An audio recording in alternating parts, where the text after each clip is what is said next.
Some students might be getting paid to go to school. Paid to go to school. House Bill 348 would offer incentives for students and parents to help improve absenteeism rates across our state. Andre Norrell spoke with a bill sponsor and a local representative about their concerns. Andre? Well, Dan, this bill would start a pilot program with one urban and one rural school. Now, both schools would need to have a chronic absenteeism problem, which is the amount of students that miss 10% or more of the school year. The whole idea has created quite a divide. In our case, our kids go to school every day, but I know there are some kids that do struggle with that, and I think it could be helpful maybe with parents that need help with getting their children to school. That's one Sylvania parent's thoughts on getting paid for good attendance. But Ohio House Representative Josh Williams isn't a fan. He's on the Education Committee and thinks parents shouldn't need an incentive to get their kids to school. I knew I was disagreeing with the bill and its premise and the idea that we were going to pay kids and parents to go to school.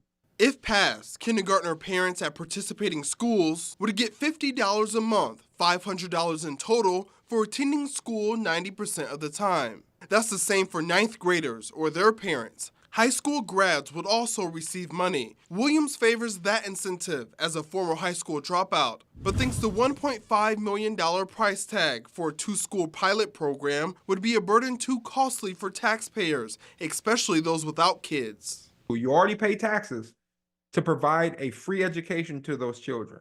But now you're going to actually pay the parent next door out of your pocket to make sure their kids get up and get on a school bus. Cincinnati Representative Dunny Isaacson is the bill co-sponsor. He thinks this bill would save money by keeping kids in school and out of trouble, instead in jail. If one student spends a year in Department of Youth Services or in juvenile detention, we're talking a six-figure cost to the state and to the government. He says absenteeism is a statewide issue.